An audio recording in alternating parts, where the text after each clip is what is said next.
From the NewsTalkSTL studios in St. Louis, it's the Right Mind Show with Todd Schowalter. On tonight's episode, comedian and lawyer Brian Folan. From Freedom Principle, Missouri, Byron Keelin. Billy Crow, VP of Jeff County Republican Club. And the Right Mind Studio Band, Mitch Murphy and the Murphy Tones. Now putting the fun in your dysfunctional world, here's your host, Todd Schowalter. I am not going anywhere. I am not leaving. I am going to, I'm actually just going to sit in this chair. I have done more running around, and I know you have too. I mean, I've been all over the country.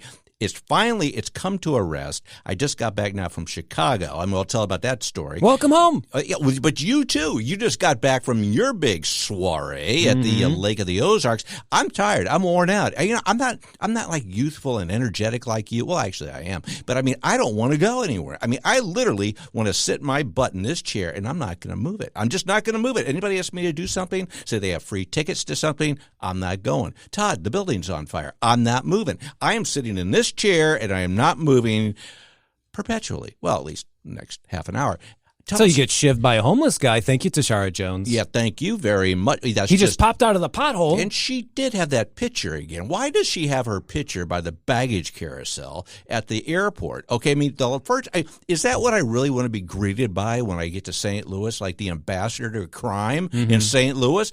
Put up something, happy or something. Like put up Stan Musial's picture or maybe Wink Martindale. No, he's from L.A. Anyway, but don't make me look at Tashara as I'm looking for my lost bag going around in a circle. Yeah, Denny Dennis Sporting Goods. He could be up there saying, here's a gun. Go to our website, buy some more guns. Welcome to St. Louis. There you go. Something informative, at least like to warn the people that are coming in from wherever they're coming from to know that they're in danger now. They have to do something. Quit looking at her picture and take cover. Now, enough of me. I want to hear about your big trip because you told me that you were going to sleep on a dock at the Lake of the Ozarks. Did that actually happen? You know the thing about Lake of the Ozarks. Have you seen that show Ozark where a lot of murder and stuff happens and gambling? Well, they don't actually film it there. They film it in Georgia. Were you actually in Georgia? No. But the Lake of the Ozarks in Ozark, the big catchphrase they use at the beginning is that it's got more coastline than California. Really? Just because it's a giant dragon shape and there's houses on both sides. Right. So you can actually fit more real estate at Lake of the Ozarks than the entire coastline of California. Really? So when you come back from Lake of the Ozarks, everyone who has a house or a place there forgets that. And they say, where were you? And you say, mile marker 38. And they say, I don't know where that is. They all expect you to be at Party Cove, hanging out with the big booty girls with their boats tied together as they drink too much and fall in the water. I was just at an aunt's house having fun on the dock. At mile marker 30, what? You're right. Mile marker 38. And no one knows what that means. No, you're right, because I heard, we were like interrupted by the owners of the station earlier, and they wanted to know where you were, and you said mile marker this. We don't do that at home. It's like, where do you live? I live at, mile 1247, like is it like latitude and longitude? Is that how you give directions? It's funny to see something across the lake from you and know that would take maybe 45 minutes to get to, because you'd have to drive around the whole lake, but you could swim there in 20 minutes. Yeah. And, they call it the dragon of Missouri, I think. If you see it, it does look like a giant dragon. People down there are puffing the magic dragon a little too much, if you know what I mean. Oh, are they? Back to the drugs. Did you see any floaters? Because I know there are a lot of dead bodies in that lake. Did you see any pop into the top? Let me tell you the highlight of the entire trip. What we did is we got one of those 10-foot by 10-foot canopies, a big tent, and put a wall on the back. So it was a big white canopy with a big white wall. And then at night, we set up a projector, and we watched Jaws right there on the dock. There? We had all our seats set up with big cushy cushions. I brought a sound system, and it was just a magical 4D type experience. A giant marlin or whatever would jump out of the water, and you'd hear it, and it kind of happened at the same time that the shark was chomping on Quint's little legs, spoiler alert. And then when the orca was on fire, I actually did. Orca? That's the name of the boat in Jaws. Oh, that's right. I kept thinking of SeaWorld. And when the orca was on fire at the end, I actually smelled campfire smoke. And oh my goodness. It just had this whole traveling movie entrepreneurial thing that I had in my mind. Like, let's take this show on the road. You're not. Well, that's incredible. I could start entrepreneurial. Squirting people in the face with chum at certain points of the movie. I could set off fireworks right in the water next to them. It's like smell-o-vision. Exactly. I don't know. Scratch and sniff, yeah. Do you remember that? This was like way back. They used to have that where you could actually, I'm trying to think what it was. They had a thing where there was an earthquake movie where they did something. This is probably 20, 30 years ago. It was sensor vision or something like that. Sense around. It's all around you. Yeah, and it was like, the room would kind of shake, so it felt like that. And then they had these things where you smell us. I mean, it was really quite stupid. But is this what that was like? I mean, that's what this will be like. There were little things that happened in while we were watching it that I thought, oh, if we could make that happen on command during these paid performances, we can make a bunch of money. Oh, yeah. And what happens is when you project a movie onto a tent, you can actually see it clearly, but in reverse on the other side. So boats were driving home in the night, and they stopped to watch the movie, too. So it was kind of fun to see other people getting jealous of our setup. You're quite lucky because you're getting to watch Jaws on the water, because like when I was on the airplane, I asked for the in-flight movie that they didn't have. I said, can you play Alive? The one where the plane crashes and they have to eat each other. Get in the chompas. Right. Where they eat each other with their chompers. He said, I'm sorry, this is only 40 minutes. Leave us alone. We don't like our job. And so that's what I did. I left him alone. You mentioned entrepreneurial. I think you're really going to be proud of it. Proud of me. I am proud. Thank you. Always. Okay, well, thanks. We got that out of the way. But this little nugget of a story, you know what I did? We were talking about Tashara Jones. Tish, and all the crime in St. Louis. I got this harebrained idea, but it was actually genius when I was running. Okay, are you ready for this? Are you ready for this? Budget Bodyguards. Oh, yeah. Budget Bodyguards. I got the domains and everything. I got Budget Bodyguard, So budget, now get this. It's like Uber, okay, but you have an app. And say you want to go downtown, but you don't want to get dead. And so you call on your app Budget Bodyguards, and it's like Uber. They come, but they're also packing, So now you're going down with the Budget Bodyguard for like an extra $20 an hour to make sure that if you are dead, the other guy may be deaded too. I've delivered for DoorDash once just because they had a $200 sign-up bonus. Oh, yeah. And I had to lie because you're not supposed to drive your car for business. So I just put in the app that I was riding my bike, and I'd park, 2 blocks over and then walk the thing up. And then it was raining, and I got a big tip because people thought I had walked in the rain from Jack in the Box. You got a big tip. I got a big tip. Oh, tip. Okay. But you got to remember with these food delivery services, they always leave it at the door. They never want human interaction anymore. Right. So I'd like this Budget Bodyguard to have an option where you just drop off a Kevlar vest right there on the doorstop.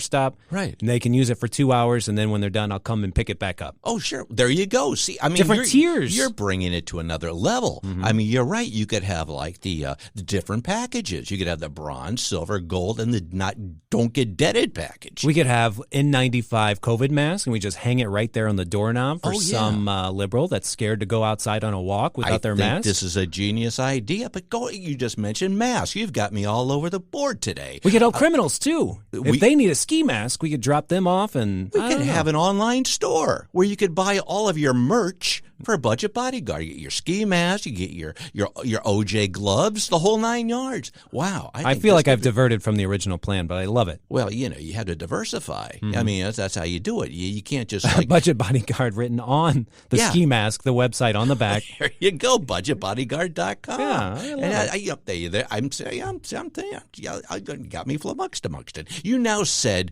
mask. Mm-hmm. When I was driving my car, because that's how I get here, I drive in a car as opposed to you on your bike. It's not an SOB. No. It's an SAAB. It's a Saab. Party Saab. Yeah, right. The Filmmobile. Yeah. It says films on it. And so anyway, if you want to, somebody, some larger woman, I don't know why, but right on Page Avenue or whenever you get off, is at the crosswalk with a mask on. Now, I'm thinking, what is wrong with this picture? What is she trying to? What is she preventing? Is she preventing like a deadly virus that never existed, or is she? What is it? The smell of Westport?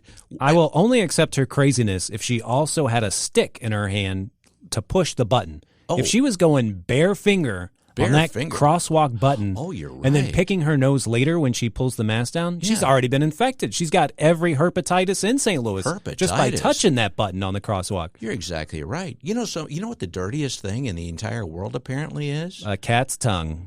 Is that it? Oh, wow. Wait, no. I'm sorry that you told me that because that's going to take away my playtime. I always see mine licking the butt, but go on. Well, what do you think it is? It was like something about an airplane, like an airplane bathroom. Apparently an airplane bathroom is the dirtiest place in in the world. Did you know that? Speaking of that has nothing to do with that.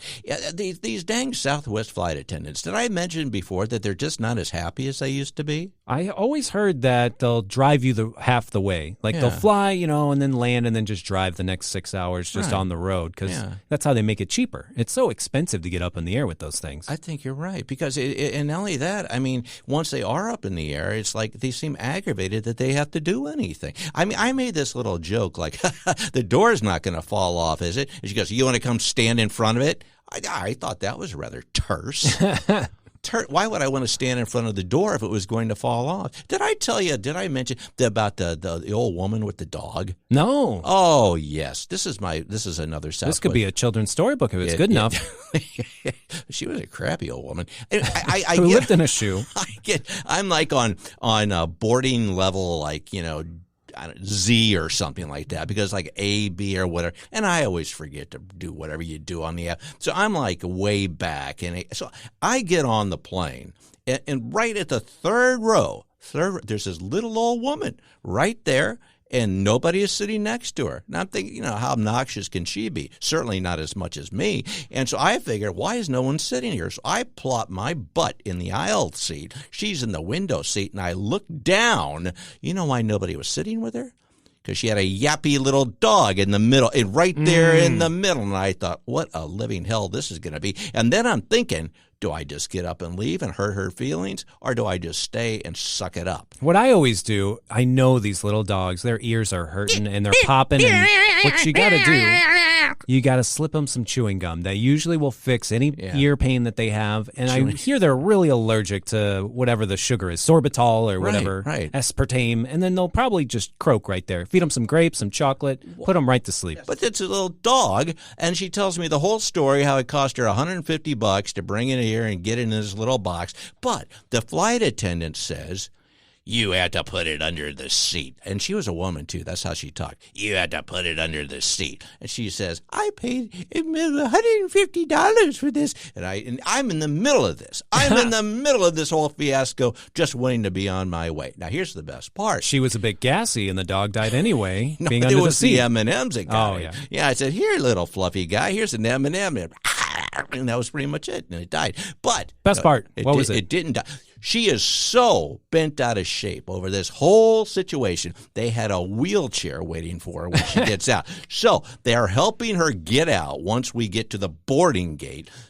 They get her out. She left the dog after all this, and so I have to pick the dog up. So now everybody thinks it was my dog that was like the a-hole, okay? And so I'm looking for her as she gets into her wheelchair saying, you forgot this, and everybody's giving me the stink eye because of this dog when it was never even mine. I would have seen that and thought it was an Anna Nicole Smith situation where you were the hot young blonde with a sugar daddy. That's what it was. And you were just waiting for her to croak so you can get that money. And then you find out Floopsy was in the will and got all the money, and you didn't.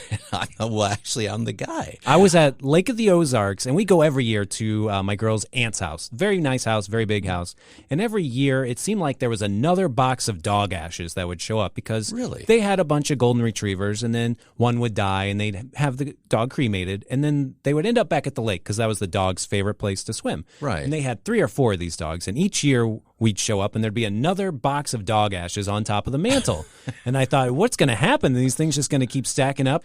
This year we went to Lake of the Ozarks. All the dog ashes were gone. Oh, no. And I thought, no way they're driving that 3 hours back to St. Louis. They must have dumped them in the lake finally. Like, let's spread the ashes. But do you think they dumped the ashes day 1 or day 8? So you did have a floater. So if somebody dumped the ashes day 1 right there in the water, you're swimming right there in Poochie's cremains. Right, it's like a beach. Well, they should have just laid all these ashes out on the waterfront, and then you guys could have just laid on the dog ashes and gotten a tan. Yeah, you should have brought your cat, or I could have brought Ed the cat, because I think I've seen it before. Cats love to use dog ashes as a litter box. Oh, that bitter rivalry to the end. I think so, and I think the cat always gets the last word, or the last starts with a T, because, it's dog ashes. I told you what I'm going to do. when I keel over, which is probably, well, I don't know, it could happen right now if that person with the mask is stupid enough to hit me in a car. But guess what? I know exactly what you're thinking, and we got to get Coach Tom Swoboda to help us out with this. That's exactly right. You know what I'm, because I've already Say it. I love it. Oh, it's great. I think more people ought to do it. I want to be cremated and put into a football.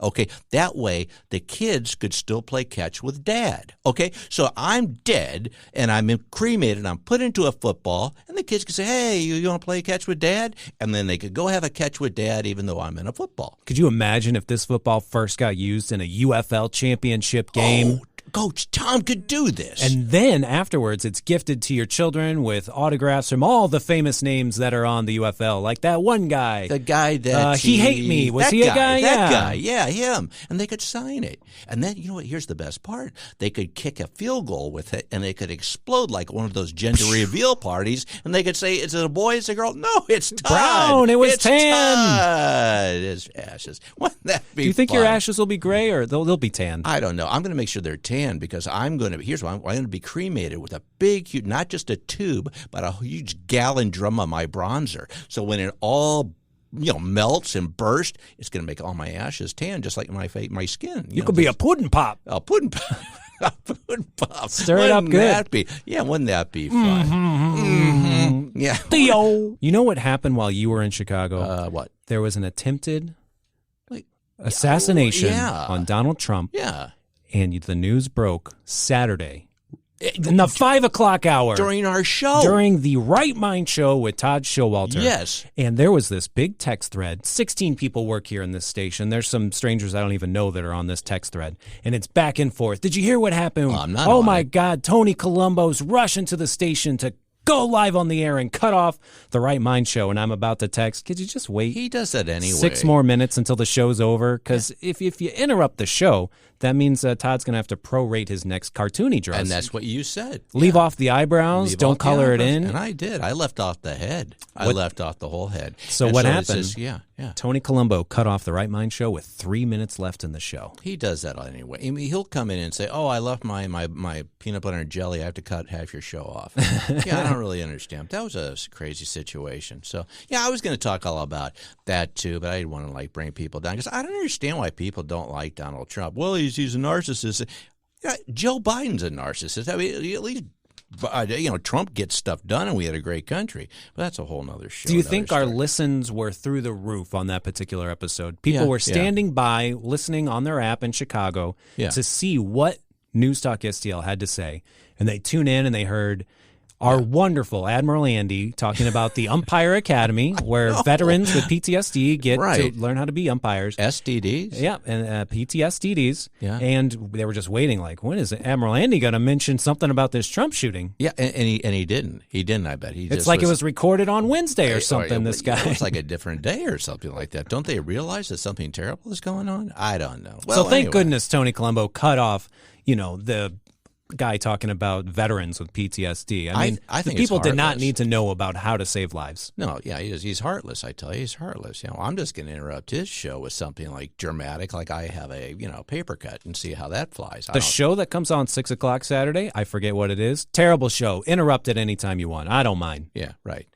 Anyway, I'm still like a little traumatized over, the Trump thing too. But I mean, the fact that our show was like cut short. You said photo of the year when you saw the picture. You thought this photographer's going to win a Pulitzer or something. Yes. Yeah, and then your comic, seconds later, you had a comic ready. Oh, boy, did I have a situation. Were you at the wedding drawing? I was at and I'm sitting here because, Salem, that syndicates my stuff, so was saying, we got to do something. And so I'm thinking, well, I'm at this wedding reception. Give me a cocktail napkin. I'll draw on it. So I'm trying to get the thing together and, hightail it back home so I can get to my drawing board.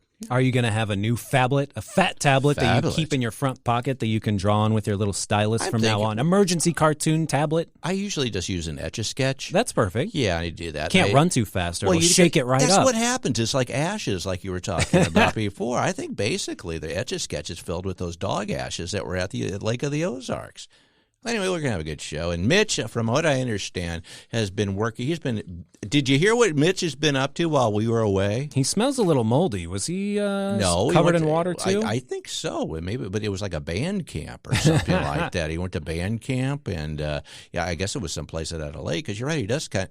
Look at him back there. He's just doing it. You going to towel off, or you just he's shaking? Put that he's away. Shaking it. Put that away. I don't need to see that right now. Plus, it's not impressive anyway. So Mitch is going to maybe do something if he doesn't run away. So it's going to be just a heck of a good show. And I don't know. We'll find out all about it when we come back. In the meantime, I'm Todd Schowalter, along with my good buddy Joey V. This is the Right Mind Show. We'll be right back. Coming up next on the Right Mind Show with Todd Schowalter, comedian and lawyer Brian Folan.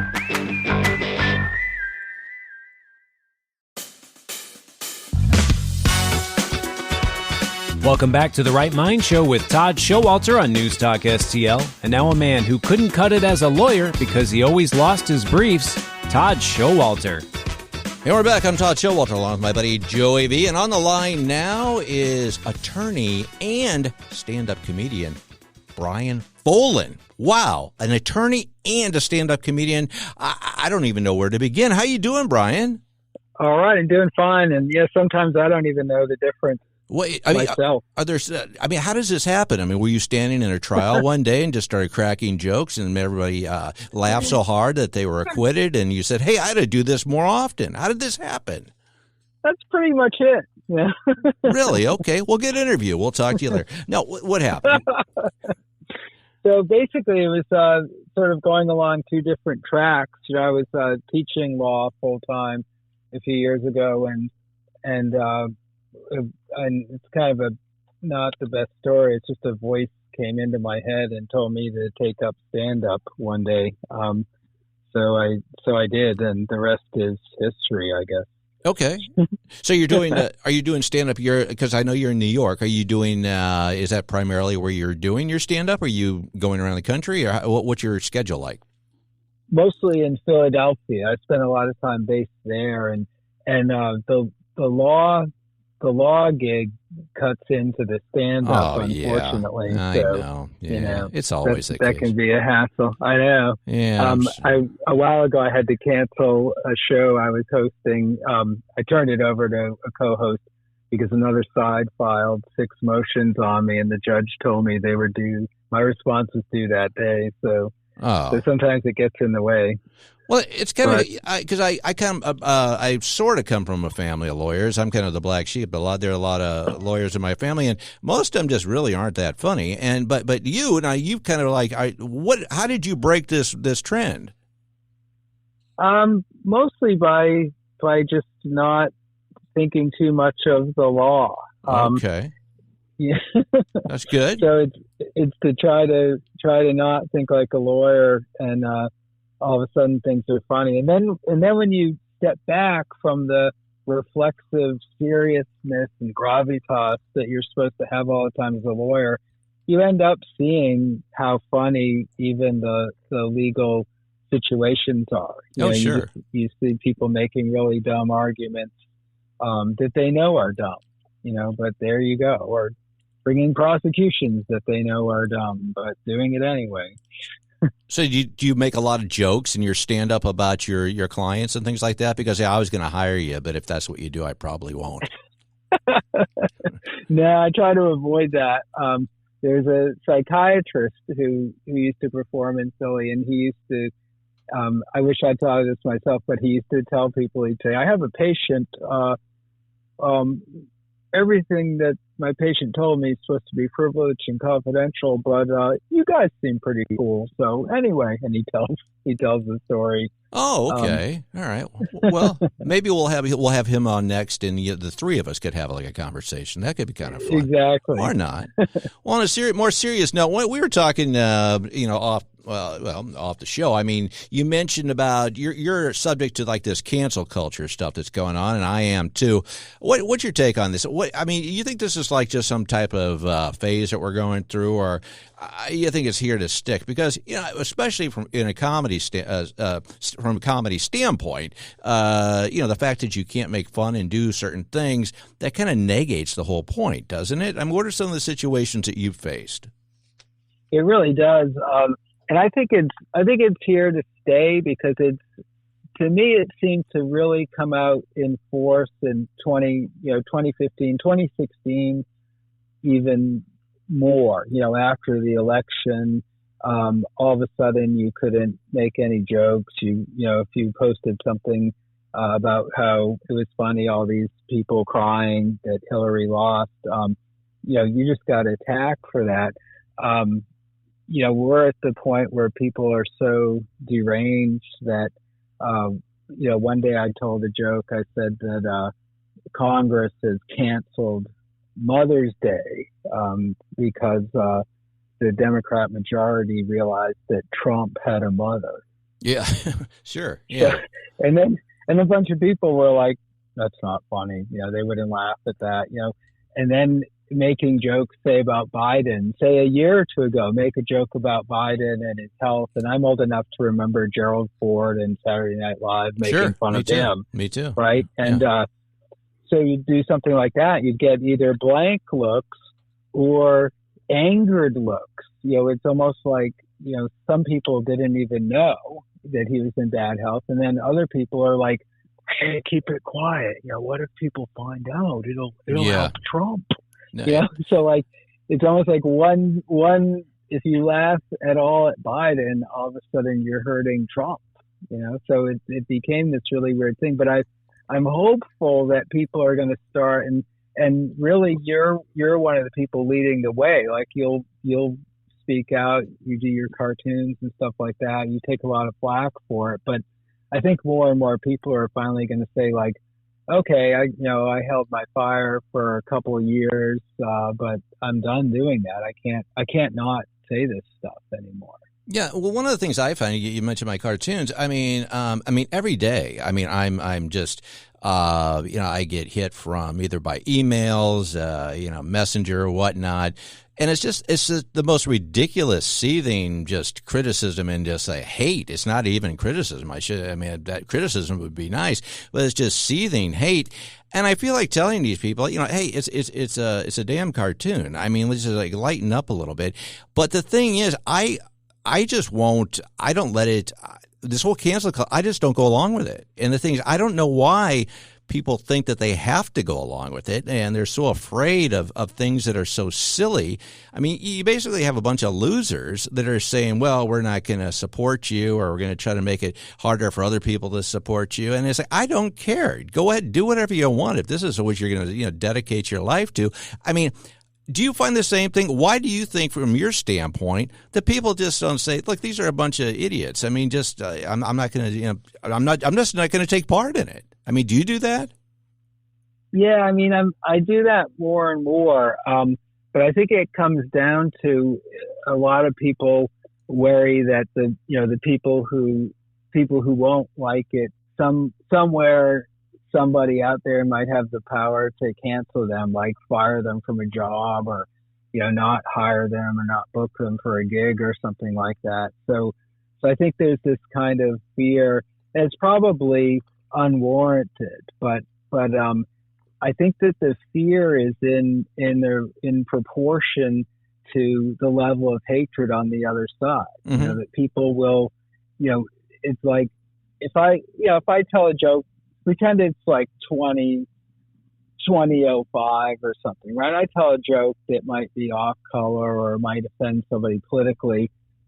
Not really a big deal, right? I might think the person won't like it, or might laugh only politely or something. But now it's kind of like, I think, a lot of us have built up in our heads, like they've made Trump, the other side's made Trump this big bugaboo. And then I've found myself sometimes in my mind making like the cancel culture people into a big bugaboo, like, oh, they could ruin my life, Yeah. And maybe not thinking about that as clearly as I could, because most of the people really aren't in a position to ruin my life. But I think it's kind of this unexamined fear, that people have of, all the ways my life could be ruined if people get offended by this joke. But I think that more and more I think people are going to start ignoring the cancel culture because people who do ignore it are surviving. And some of the stuff now, that we see out there, like say Biden's health, for example, his cognitive ability, you just cannot ignore it at this point. Right. So I think that things have gotten in some ways so bad that, that comedians almost are going to have to start joking about these things or they're going to lose credibility. And now it's like, they'll make fun of Trump, but I don't see them making fun of Biden in any meaningful way. I mean, when I watch them, I can't bear to watch. No, I can't even watch it. It's just not. It's just not funny. It's just not funny. Yeah. So see, people are getting mad at you. Painful. People are getting mad at you right now. They're honking at you, I think. Accident attorney chasing ambulances. That was a Jimmy Kimmel fan. I guess so. He's mad.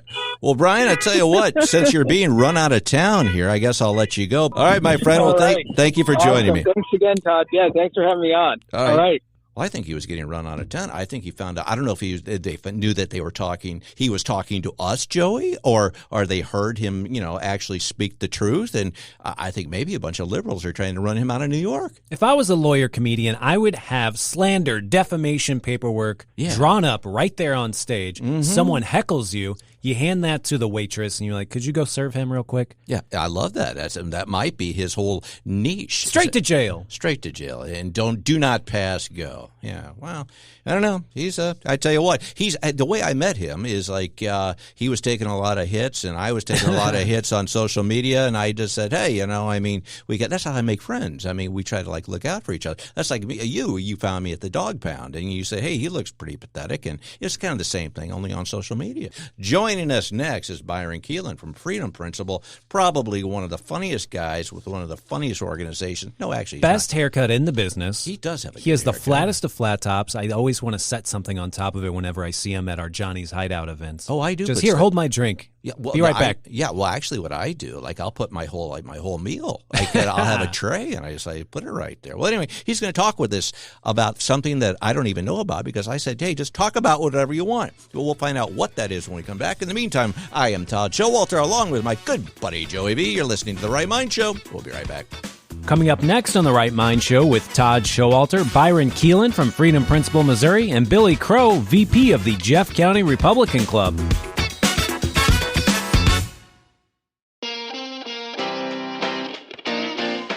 Welcome back to The Right Mind Show with Todd Schowalter on NewsTalkSTL. And now a man who's thinking of running for office just so he can put the goober back into gubernatorial, Todd Schowalter. And we're back. I'm Todd Schowalter. Love my buddy Joey V. On the line now is one of our regulars and a great guy altogether, Byron Keelin from Freedom Principle. How's it going, my friend? Doing well.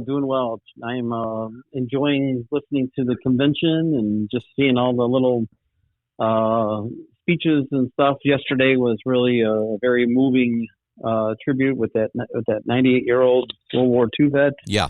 So I thought that was really funny and really cute. Well, the show will be airing on Saturday, and so the convention will be over. But I got to tell you, we haven't talked about it very much on this show. I mean, the convention itself, I can't remember a better one, and that's just that's not because I'm biased, but it's been a feel good situation. I mean, I think it's one of the most patriotic and. It made you feel good about being an American rather than all the doom and gloom and everything else that we were getting these days. Are you getting the same take from it? Yeah, I mean, I think a lot of it has to do with what happened on Saturday, but in that the whole demeanor of the convention has taken a little bit of a turn. If you looked at the speeches, they're not going after Joe Biden as hard as they probably would have done in 2000 or in 2020, or as in other conventions have done when they went after like Bill Clinton or Barack Obama and things of that nature. So I think that the tone of the conference has gotten a little, went more serious or a little bit more, patriotic considering the situation. But don't worry, Todd, the Democrats will be meeting in a couple weeks, so you'll hear all the anti-American, America sucks, America's racist language through them.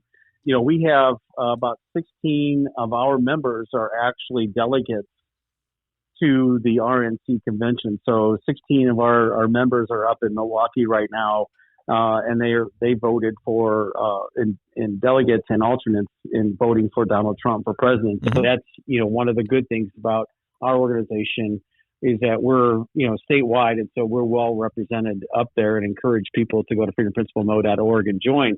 The other thing is this governor's race has really started to turn into something here. Kehoe keeps ducking all these debates and things, and Ashcroft keeps imploding, and Eigel keeps surging. And I think, hopefully in August, we endorsed Bill Eigel for governor from the Freedom Principle side, because we think he has the best message. He, of getting rid of personal property taxes and closing and fighting the illegal immigration, but also on education. And he's not beholden to all of these special interest groups that, Mike Kehoe is basically, he should just have a NASCAR suit on that with every special interest group that has given him, millions of dollars. And they're going to want to collect on that come November. And, we're going to be stuck in this status quo, platform in Missouri here. If he's elected governor, basically, Mike Kehoe is a Democrat running in the Republican ticket. And that's why we need Eigel. He's the only conservative that we have running for governor. And we have to shake up the status quo. Trump was a disruptor in 2016. He's a disruptor now, which is why you see all the lawfare. We need the same kind of disruptor in Missouri politics so that we can actually get back to doing good things for the citizens of Missouri instead of doing only things that benefit the special interest groups. And so that, that's where we see this race. I'm hoping that Bill Eigel will pull it out. He's kind of surging right now at the right time. And I think he has a lot of enthusiasm behind his candidacy. If you go to these rallies that he has, there's at least 200 to 300 people there. Whereas if you see an Ashcroft rally, it's maybe 100 people. Same way with Kehoe. So I think the enthusiasm is definitely from the grassroots side is behind Eigel. Yep, and I think the grassroots is I've never, I'm part of that with the, we saw you at the caucus and things like that, and I'm proud to be a part of it. And I really think, as you said, it is time, if not just a disruptor, but just a wake up call for a lot of the things going on that people, either want to deny or just not aware of. So I agree with you. Yep. Yeah. Well, Byron, I want to thank you for joining me. I always enjoy having you on. I look forward to getting an update here. I hope we can talk with you after the primary. But in the meantime, I wish you well. And will you join us and give us a recap after that? I will. Just let me know when you want to come on. I'd be happy to come on. I really appreciate the opportunity to talk with your listeners. And again, encourage people to go to freedomprinciplemode.org and join our organization and help us fight the swamp in Jefferson City. Got to fight the swamp. Got to fight the swamp in Jefferson City, nationally, swamp in general. There's nothing good about a swamp, Byron. Swamp. That's why they call it a swamp. Well, actually, I would say Jefferson swamp is actually can be beneficial environmentally. It's really more like Jefferson City and Washington, D.C. are cesspools. Oh, that's even better. Okay, we'll call them a cesspool. I like that. Okay, the cesspool. So we got to go out there and fight the cesspool. Well, thank you, Byron. I appreciate it. We'll talk to you soon. Okay, my friend? All right. All right. Thanks, Todd. Take care. He must have a grandmother that's an alligator or something, because he took offense to that swamp. I know. I crack that you made. Well, there's like pond scum, swamps, things. I've never seen swamp in like a positive light. Have you? He changed it to cesspool. My dad was a plumber, maybe, and I'm offended at his derogatory remarks towards cesspools. What? The temporary storage of liquid waste and sewage has to go somewhere. That is a dang good point. So we're not going to call it a swamp or a cesspool. Let's call it a toilet. What about a toilet? There we go. A toilet. Yeah. Swirly everyone in Jeff City. There it goes. Round, round, round. There goes my goldfish. We got a floater. It's a floater. It's all gone. Well, sitting with me now To my left, in a very patriotic shirt, I may add, is Billy Crow. He's running for, well, the county council for Jefferson County. He looks official. He looks excited. Yeah. And he looks like he's ready to talk. How's it going, Billy? What's going on? It's been going pretty good. We are out there. We are knocking doors. We are, going to events, just having a lot of fun talking with the people and getting pretty excited for the support we're getting. Okay, great. Now, it's the primary is coming up, on August the 6th, August correct? 6th, yes, okay, sir. So it's getting close. Yeah. What, I mean, anything special that you're doing here? I mean, are you paying people off or anything? That's a joke. Anyway. Well, if you watched Facebook, you'd think that I'm the one making all the rain come down. But, right. Other than that, I've got a great group of supporters. I've got one lady who's a member. So I'm the vice president of the Jefferson County Republican Club as well. And one of the members says, "Hey, I like you. I can't really drive and I'm on disability, so I'm at home all the time. Like, I will make phone calls for you." Oh, really? So okay. she calls about 100 numbers a day calling voters in the area, and she lives in my district, so she's like, "I live in your district, this is who I'm voting for, will you vote for him too?" And so that's been really awesome. I've got a kid that he's 22 now, that I mentored in high school, and he's out knocking on doors for me. My wife, she's probably driven just as many miles as I have, taking me door to door. My daughter's knocking on doors. It's been a lot of fun. Wow. Okay, so what are the things you want to see happen in Jefferson County that aren't happening right now? Yeah, I think the biggest thing is, I would love to see our county grow in a way that is, well, first off, free market capitalism, right? Like, let the economy grow and do its thing. I think, and I'd like to see more businesses. And of course, if more businesses are coming, people are going to come. And a lot of people are very upset at the idea of more houses and more development. But, if the economy can support it, builders are going to do that, and then they're not going to build something that isn't going to sell. And so allowing the free market to do its thing, allowing businesses to be business, and seeing where it goes. As a kid, I remember asking my dad when we would go into Hillsborough, like, why is all the businesses, like the restaurants and stuff, outside the city limits of Hillsborough? And he'd say, well, because old people don't like change. And unfortunately, it feels like that's kind of infecting the whole county. And, it's really hard to see. Like, my sister just moved off to South Carolina because she's like, there's just not much for us here. And my mother-in-law lives in South Carolina, so we're going to move out to South Carolina. I want to make sure that doesn't happen to my daughter. I want to make sure she can stay, she can afford to live in Jefferson County. There's jobs for her here. I drive from Arnold to Bridgeton every day for a good job, right? That takes me out of the county a lot of times. And, especially when we looked at 2020, right, when St. Louis County shut down because of COVID, we saw the values of St. Louis County juxtaposed against the values of Jefferson County. And, most of my friends and stuff, we all have to go to St. Louis County if we want to do anything fun. So why should we spend our tax dollars in a county that doesn't support our values? Why not have those kind of businesses in Jefferson County and using our tax dollars to support our community that holds the values that we hold? Yeah, and I'll be honest with you. I mean, it wasn't until recently that I became aware that this whole growth situation.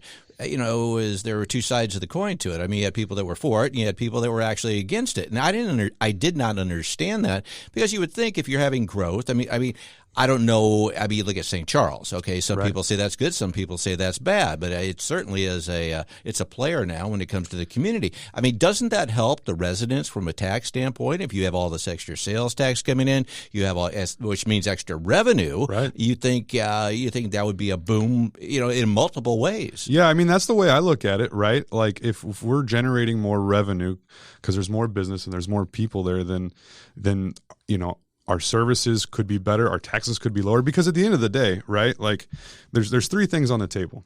Everybody wants their services and they want them to be good. Okay. Nobody wants their taxes raised. Okay, that's fine.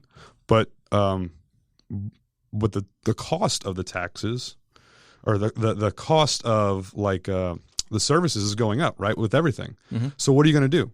Are you going to cut your services? No. Right. Are you going to raise your taxes? No. Well, what else can you do? You can grow. Let the economy grow, right? And that's all I'm asking. That's all I'm wanting. I have been scorned as someone who wants to build, baby, build, and that's not true at all. I just want free market principles to apply in our county. Yeah, and again, I'll be honest, I just don't really understand this anti-growth situation. I mean, I can understand from a standpoint that if you have congested traffic and things like that, but I mean, you're not talking about building, skyscrapers or anything. Right. You're just basically talking about increasing the revenue through economic development. And so, I mean, what do you say to those people? I mean, I'm sure that you have to face them, like when you're going door to door or giving speeches. I mean, say I'm one of these people that's really opposed to it. What can you say to put my mind at ease? Well, I think I would say a couple things. One is that, it's not a build, baby, build situation, right? Like the only thing that's going to be built is what the economy can support, and business owners, they're not going to build something that's going to lose money. But also, like, we do have codes and ordinances in place, right, that to make sure that the buildings that are happening, the growth that is happening is safe, and it's where it needs to be. And as far as, those sort of things go, I think some of the codes and ordinances we have are, they're antiquated, right? They need to be looked at again. But yeah, talking to someone at their door, that's really upset that Fox High School keeps going after raising taxes and taxes and taxes because they don't have the revenue going. Well, guess what? Like, that'll be more revenue into their coffers to provide good schooling for your kids, for their kids, and they won't have to keep coming at, talking about cutting down to 4-day school week or coming for more taxes because there will be something there to support it. And if you're not growing, you're really dying, right? Like there's no status quo, especially in the world we live in with inflation the way it is right now. Sure. Well, I've got a great idea for you. Okay, I don't want to become your campaign manager unless you want me to. I do have Tootsie Rolls here, by the way. So, but I got a great idea. So, all these people that do not want growth and they're anti-economic development, they're more for just everybody just not being there. What if they moved? You sent them to the city of St. Louis because that place is just going down the drain. I mean, it has no development and nobody wants to live there. So you could say, well, fine, just go live in the city. What do you think? I love it. I love it. And you know what? You talk about that, and and you talked earlier about like the growth and in St. Charles County and St. Charles County becoming a major player in the region, right? Yeah. Like right now, Jefferson County is in such a beautiful position to really become an economic driver, a political driver, and having our values and things we care about like be heard and our voices heard because St. Louis County is purging, and we have an opportunity to take their lunch money, and I think we absolutely should. Well, yeah, and you look at the stuff that Sam Page did with his whole COVID. Right, fiasco. Absolutely. I mean, I know people personally that said, well, the heck with this. I'm going to move my business and my home to St. Charles where they're sane and they're not, tyrants. So I think, I don't know. I mean, I don't know the whole situation, but it seems like from you had the same type of setup where, and again, you didn't buy into a lot of that COVID bunk either. Right. To me, it sounds like a natural progression, but, hey, you're the guy running for office. Yeah, we'll have to see what the voters say on August 6th if they like that idea too. Well, hey, we'll see what we can do. How can people get in touch with you, and how can they help your campaign? Yeah, I have a WinRed account if they want to donate. My campaign is Billy Crow for County Council on WinRed's website, and you can also find a link for that on my website at billycrow.net. If they want to come knock doors, if they want to donate, reach out to me over that. I will get back to you because we can use all the support we can get right now. We're in the less than a month crunch, and hopefully August 7th I can get a nap. That sounds great. What I'll be doing, I'll be picking these people up that want to be, transported to the city. I can help on that. I mean, I could drive the school bus or something. There you go. And you know what? To build on it a little more, all these people that are the loudest, that I've heard that are the loudest about the anti-growth, okay, not all, but the ones that I've heard that are the loudest, there are people that moved down from St. Louis County about 10, 20 years ago when the farms were being developed, and now they don't want the farm across the street for them to be developed. So I don't, it's cognitive dissonance right there. Right. It doesn't quite, you kind of want your cake and eat it too type thing. Wait, butter your bread on both sides or maybe like both sides of the coin. I don't know. I'm out of analogies or something like that. I don't know. But hey, I appreciate you joining me. Yeah, thanks for having me. I really appreciate that. And anything we can do, right, Joey, aside from cutting the grass because our lawnmower broke. But, just let us know, and, we can't wait to hear what happens. Yeah, sounds great. Thanks, guys. All right, well, thanks. Billy Crow with this. Huh? Joey, that was an unexpected surprise, wasn't it? Yeah, if he's got a sandwich board I could wear that's maybe 3-4 feet wide, I'll put it on right now and then see if I can get out this dang room. Oh, now, not only that, I've got my inflatable wiggle guy like they have in front of the tire places. Tube man, yeah. Tube man. I could get that. I'll inflate that. You put on the sandwich board, and Billy will be like, he'll be dang president before we know it. You put one of those in your cornfield, guaranteed to scare away the crows. Okay. On that note, I'm going to wrap it up. I'm Todd Schowalter. You're listening to The Right Mind Show, and like I always say, if you don't have a right mind, you don't have a mind at all. Till next time, I'm along with my buddy Joey V. Bye-bye. Bye-bye. Thanks for tuning in to The Right Mind Show with Todd Schowalter. To find out about all things Todd, go to StudioTodd.com. We will see you next Saturday night at 5 p.m. right here at 101.9, 94.1 News Talk STL, and always streaming online at NewsTalkSTL.com.